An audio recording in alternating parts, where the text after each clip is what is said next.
लगभग 4 मिनट के लिए जीरो ग्रेविटी को फील भी किया और फिर छुट्टियां आने पर आज तक तो हम लोग अपनी फ्रेंड्स और फैमिलीज को यही कहते आ रहे थे कि चलो कहीं घूमने चलते हैं, लेकिन मुझे ऐसा लगता है कि इन फ्यूचर हम लोग ये कहेंगे कि चलो स्पेस घूमने चलते हैं। क्या आपको भी ये लगता है कि इन फ्यूचर हम लोग अपने बैग को पैक करके यूं ही स्पेस की सैर पर निकल जाएंगे? देखिए, आज से कुछ साल पहले तो ये पॉसिबल नहीं लग रहा था, लेकिन अब ये पॉसिबल लग रहा है। कैसे, चलिए जानते हैं। सन 2000 से पहले तो विकसित और विकासशील देशों की गवर्नमेंट फंडेड स्पेस एजेंसीज के एस्ट्रोनॉट्स ही स्पेस मिशन के हिस्सा हुआ करते थे और हार्डकोर ट्रेनिंग के बाद उन्हें स्पेस में भेजा जाता था।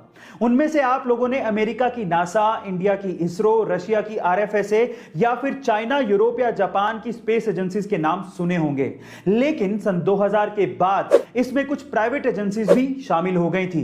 मैं आपकी जानकारी के लिए आपको बता दूं कि सबसे पहले सन 2000 में ब्लू ओरिजिन फॉर्म हुई जिसके मालिक जेफ बेजोस हैं। सन 2002 में स्पेसएक्स फॉर्म हुई जिसके मालिक एलॉन मस्क हैं और सन 2004 में वर्जिन गैलेक्टिक फॉर्म हुई जिसके मालिक रिचर्ड ब्रैंसन है। यानी कि आज से 15 से 20 साल पहले ये प्राइवेट स्पेस एजेंसीज फॉर्म हुई थी। इन प्राइवेट स्पेस एजेंसीज के स्पेस मिशंस में से एक मिशन यह भी था कि सस्ती स्पेस व्हीकल्स बनाई जाएं ताकि एस्ट्रोनॉट्स के अलावा बाकी लोग भी स्पेस का नजारा ले सकें, और अब फाइनली ये सपना पूरा होता दिख रहा है। बाय द वे, स्पेस अर्थ से ज्यादा दूर नहीं है जहां पर आप जीरो ग्रेविटी का आनंद ले सकते हैं। ऐसा कहा जाता है कि अर्थ से 80 से 100 किलोमीटर ऊपर वो स्पेस शुरू हो जाता है जहां पर आप जीरो ग्रेविटी को फील कर सकते हैं। पर ये 80 से 100 किलोमीटर की दूरी को फांदने में भी इन प्राइवेट एजेंसीज को 15 से 20 साल लग गए और फाइनली जेफ बेजोस और रिचर्ड ब्रैंसन की कंपनियों ने ये कर दिखाया। तो चलिए इनके बारे में बात करते हैं एक एक करके। वैसे जेफ बेजोस 20 जुलाई 2021 को स्पेस की यात्रा करके स्पेस में जाने वाले पहले कारोबारी बनना चाहते थे, लेकिन उससे पहले ही वर्जिन गैलेक्टिक के रिचर्ड ब्रैंसन ने गुगली मार दी और स्पेस की यात्रा करके वापस भी आ गए और ये टैग उन्होंने अपने नाम कर लिया। फिर उसके बाद बारी आई जेफ बेजोस की, लेकिन जेफ बेजोस और रिचर्ड ब्रैंसन के जाने का तरीका बेहद अलग था। सबसे पहले हम बात करते हैं रिचर्ड ब्रैंसन के जाने के तरीके की। गाइस, 11 जुलाई 2021 को रिचर्ड ब्रैंसन अपने 2 पायलट और 3 क्रू मेंबर्स के साथ स्पेस की यात्रा पर गए, जिसमें से एक क्रू मेंबर एक इंडियन ओरिजिन की लड़की थी जिसका नाम था Sirisha Bandla. So guys, proud to be an Indian. लेकिन वो किसी रॉकेट पर नहीं गए थे, वो एक नॉर्मल प्लेन के जैसा था, एक एरोप्लेन के जैसा, जिसके बीच में एक स्पेस प्लेन लगा हुआ था जिसका नाम था यूनिटी।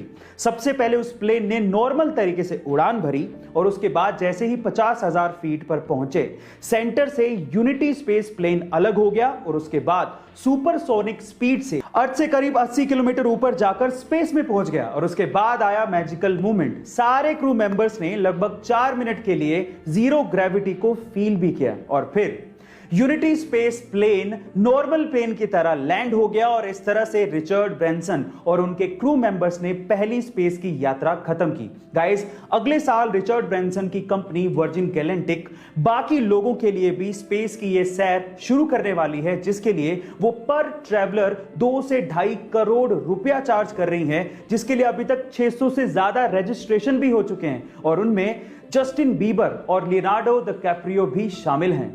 और अब बात करते हैं जेफ बेजोस की, जो कि अपने भाई और 2 और क्रू मेंबर्स के साथ 20 जुलाई 2021 को ब्लू ओरिजिन के न्यू शेफर्ड स्पेसशिप में बैठ के स्पेस की यात्रा पर गए थे। पर फिर फर्क क्या था? सबसे पहला फर्क यह था कि जेफ बेजोस एरोप्लेन में नहीं बल्कि रॉकेट में गए थे, जिसमें ऊपर एक कैप्सूल लगा हुआ था, वो डिटैच हो सकता था, यानी कि डिटैचेबल था। दूसरी खास बात यह थी कि यह यात्रा पूरी तरह से ऑटोमेटिक थी, यानी कि इसमें कोई पायलट था ही नहीं। तीसरी खास बात यह थी कि पहली बार किसी स्पेसशिप में कैप्सूल पर इतने बड़े बड़े ग्लासेस लगे हुए थे जिससे बाहर का नजारा बहुत ही क्लासिक दिखता था।